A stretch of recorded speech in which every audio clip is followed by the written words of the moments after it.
नमस्कार, मैं आपका पीयूष सर।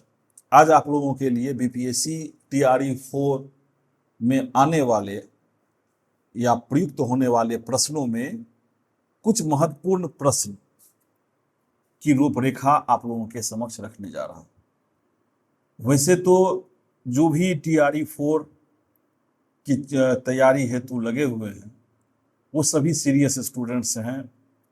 कारण है कि सभी को नौकरी प्रिय है और सभी अपना पूरा दमखम इस टीआरई 4 को प्राप्त करने के लिए, नौकरी प्राप्त करने के लिए लगाते हैं। किसी भी छात्र के मेहनत पे कोई भी संदेह किसी के द्वारा कभी इसलिए नहीं किया जाता कि वो प्रतिष्ठा पाने के लिए, नौकरी पाने के लिए अपना संपूर्ण मेहनत लगाता है। फिर भी कुछ छात्र ऐसे हैं जो इतने मेहनत के बावजूद भी असफल हो जाते हैं और उस असफलता के पीछे कहीं ना कहीं एक रणनीति होती है। किसी भी कार्य को करने से पहले अगर आप रणनीति के द्वारा पढ़ें, रणनीति युद्ध नहीं है लेकिन युद्ध से कम भी नहीं है। इसमें आप सभी से कैसे आगे आए। अब सिर्फ और सिर्फ लूसेंट और छठा से लेकर के 12वां तक के एनसीईआरटी को अगर आप पढ़ लेते हैं तो इतना सब पढ़ता है और जो क्वेश्चन बनाने वाले हैं वो भी जानते हैं कि इतनी मेहनत तो सब करता है। ऐसे में कंपटीशन के दौर में कैसे तैयारी करें, किस चीजों को याद रखें और किसका ध्यान रखें, ये बहुत जरूरी है।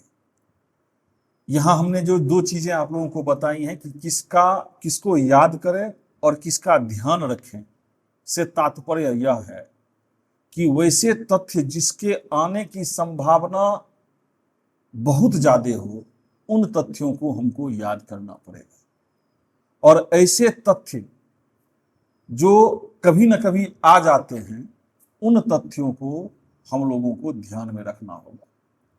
अब है कि इसकी पहचान कैसे करें कि कौन सा तथ्य याद रखें और कौन से तथ्य को ध्यान में रखें। देखिए, जब आप पिछले वर्ष के क्वेश्चन को देखेंगे तो थोड़ा बहुत आपको प्रश्न के सेट करने वाले की मानसिकता की प्रकृति को पकड़ने का प्रयास करेंगे। बीपीएससी का जो भी प्रश्न पूछा गया है, चाहे आपको 70वीं 71वीं हो या 53वीं 54 से ही ले लीजिए, आप देखेंगे कि सामान्य अध्ययन के बहुत सारे प्रश्न जो हैं वो आपको उसी से पूछे जाते हैं, उसी को रिपीटेशन किया जाता है। तो इन तथ्यों को आपको याद करना है और जो भी चीजें एक्स्ट्रा आपको लगता है कि नहीं ये भी हमको पढ़ लेना चाहिए, तो उसको आपको, जैसे कि मौर्य साम्राज्य का ही हम बात करें तो जो बीपीएससी के पिछले एग्जामिनेशन में प्रश्न पूछा गया वो सभी प्रश्न आपको याद होने चाहिए और भी जो तथ्य हैं, बाकी जो तथ्य हैं वो आपको ध्यान में होना चाहिए। अब हम आपको बीपीएससी के पूछे गए कुछ प्रश्नों के बारे में बताते हैं जो आपको याद होनी चाहिए। तो शुरुआत करते हैं।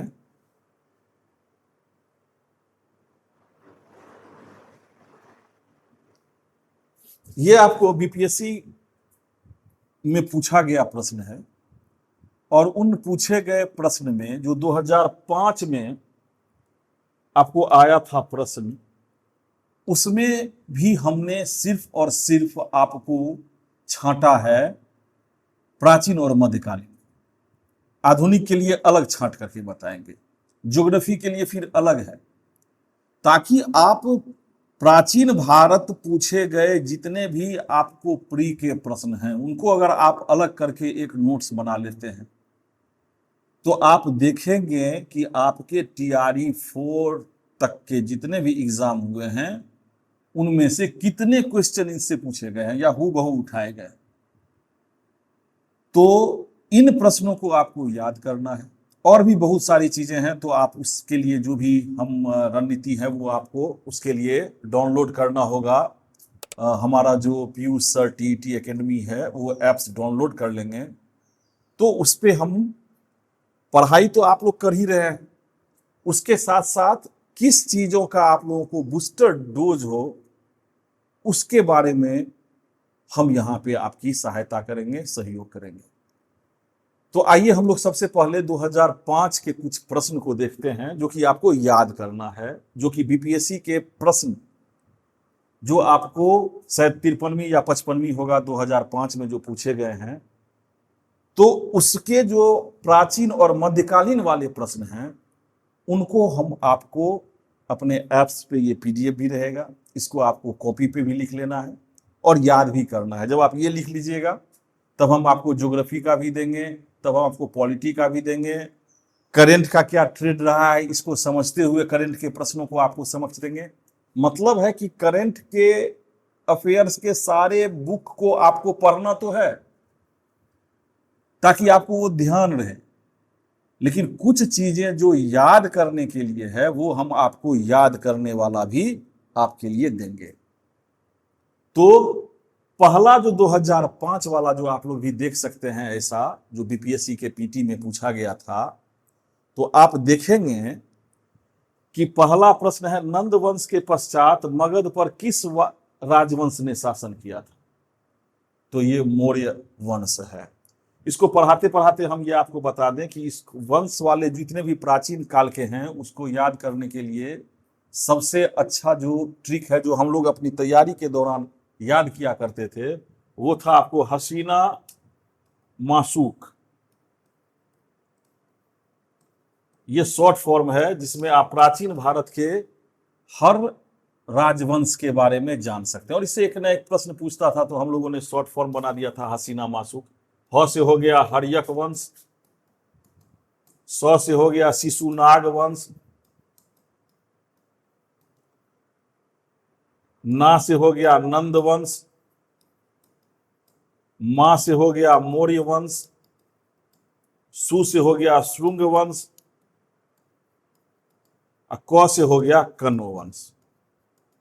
ये जो हसीना माशूक है वो हर्यक वंश, शिशुनाग वंश, नंद वंश, मौर्य वंश, श्रुंग वंश और कण्व वंश, इस पर ही प्राचीन भारत के सारे वंश इसी क्रोनोलॉजी में। अब इसमें अगर पूछता है कि नंद वंश के पश्चात कौन सा राजवंश हुआ है, तो मौर्य वंश है।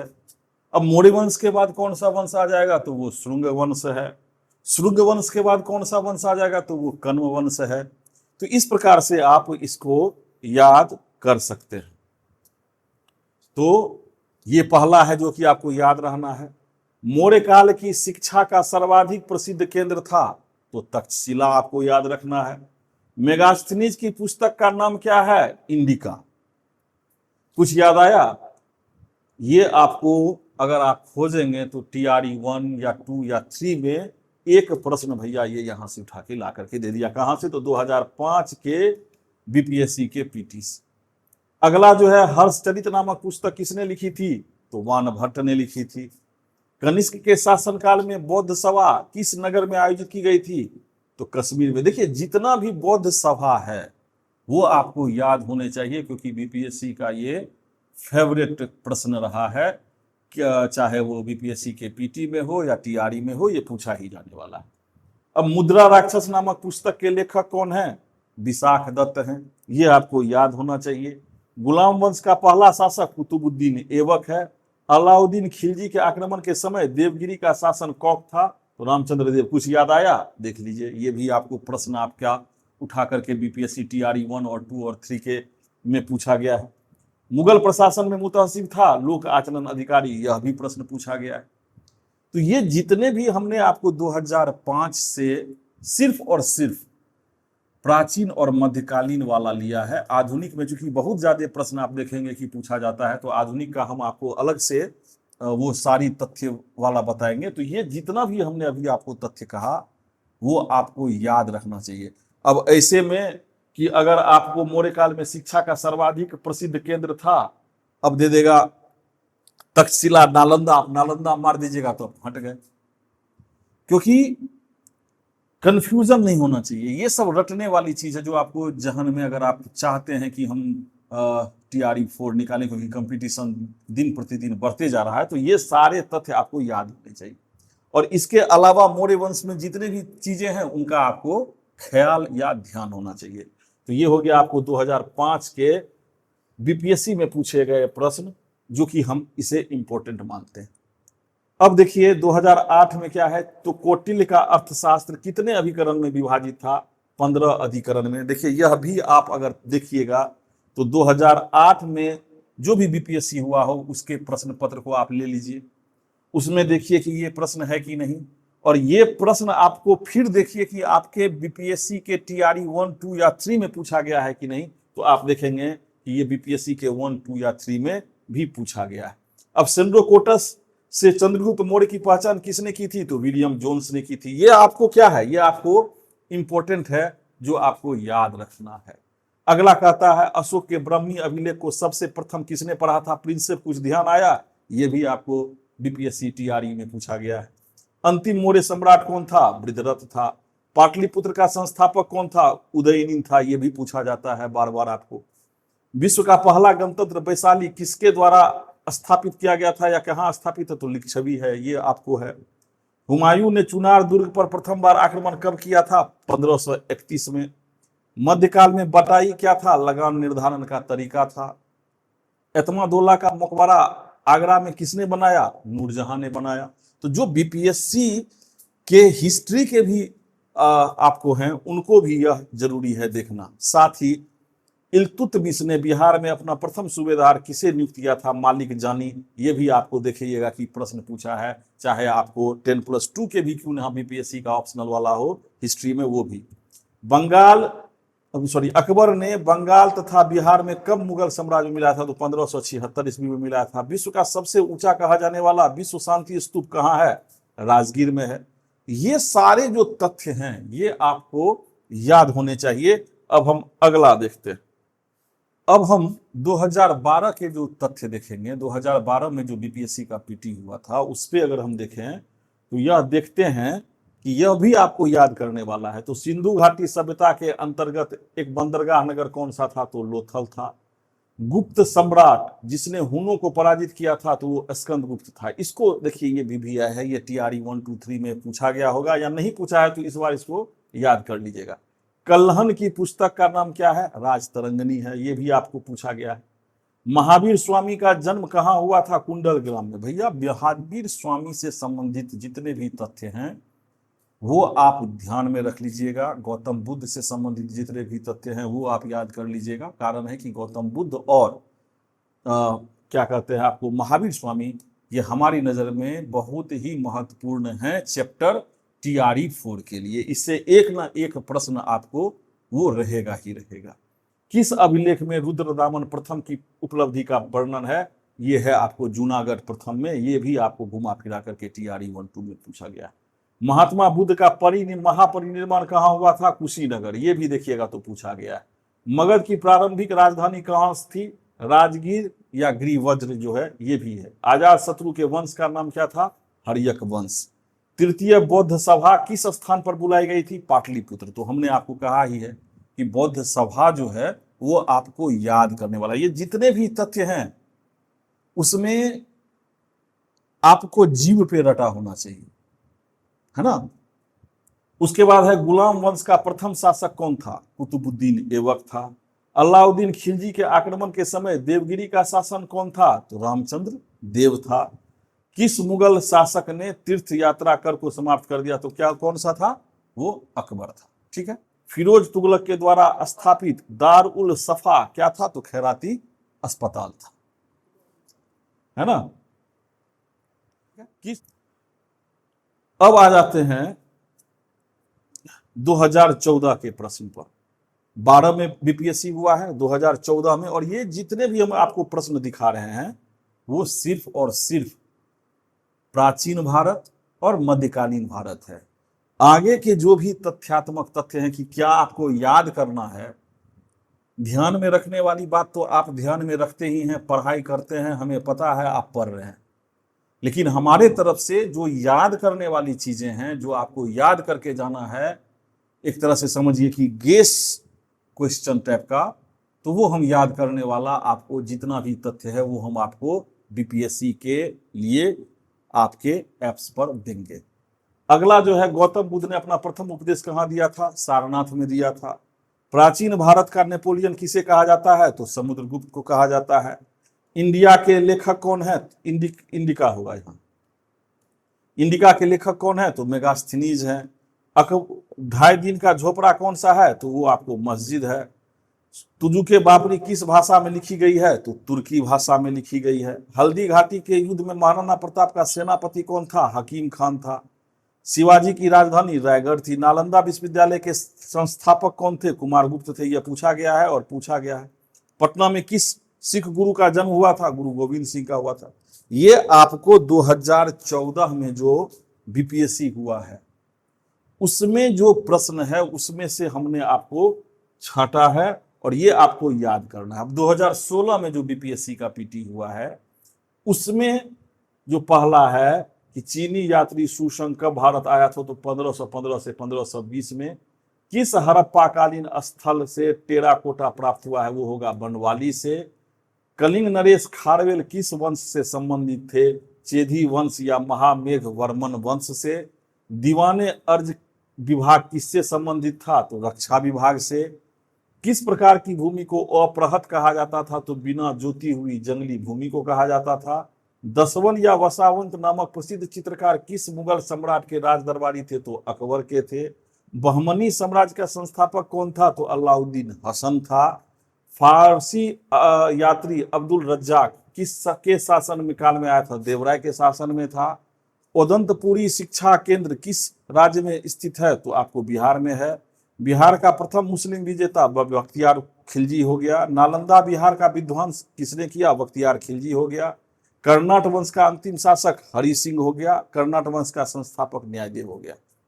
तो अभी हमने जो आपको दिखाया वो 2005 से हमने उठाया है और 2016 तक के सिर्फ और सिर्फ प्राचीन और मध्यकालीन इतिहास के पूछे गए जो प्रश्न है उसकी सूची आप लोगों को दी। अब हम 16 से लेकर के 26 तक का जो है वो प्रश्न भी आपको प्राचीन और मध्यकालीन का देंगे। जब ये सारा सब आप रट करके पूछ करके बता दीजिएगा तब हम आपको आधुनिक भारत का देंगे। आधुनिक भारत के बाद भूगोल का, भूगोल के बाद नागरिक शास्त्र का, नागरिक शास्त्र के बाद अर्थशास्त्र का, और उसके बाद करंट अफेयर्स का भी पिछले साल के जितने भी प्रश्न पूछे गए हैं कहां से उठाता है, मतलब पुरस्कार से पूछ रहा है कि कोई घटनाक्रम से पूछ रहा है कि विदेश से पूछ रहा है कि आविष्कार से पूछ रहा है। तो ये सारी चीजों का आकलन किससे ज्यादा पूछ रहा है, मतलब मेरे पास हम आपको सिर्फ और सिर्फ ऐसे तथ्य देंगे जो आपको याद करना जरूरी है। ध्यान में रखने वाला तथ्य जो है वो आप लोग पढ़िए, खूब पढ़िए। जितना पढ़िएगा उसमें कोई आप लोगों के ज्ञान में ही वृद्धि विकास होगी। लेकिन क्या चीज को याद रखना है, क्योंकि पढ़ाई तो सब करता है, पढ़ाई सब करने के बाद अब वहां पे जाइएगा, वहां पे ऑप्शन पूछेगा कि कितने अधिकरण में चाणक्य का जो है सो आपको बटा हुआ है। 12 रहेगा, 14 रहेगा, 15 रहेगा, 16 रहेगा। याद अगर 15 पे है तब तो आप टिक मार दीजिएगा, नहीं तो कंफ्यूजन हो जाएगा, ध्यान रखे हुए तो 12 है कि 14 है कि 13 है। तो कुछ कुछ चीजें ऐसी हैं जो आपको याद रखना बहुत इंपॉर्टेंट है, और क्या चीज याद रखना है वो हम आपको बताएंगे। तो आप लोग अभी ही Piyush sir TET academy Google play पर सर्च करें, उसे डाउनलोड करें और सामान्य अध्ययन संबंधित जो तथ्य हैं उसकी जानकारी को के लिए उसे आप देखते रहें, पढ़ते रहें, उस पर अपनी पढ़ाई के साथ साथ उसे भी देखें, तो हमें लगता है कि वो आपको फायदा कारक होगा। तो मिलते हैं अगले वीडियो में। धन्यवाद। जय महादेव।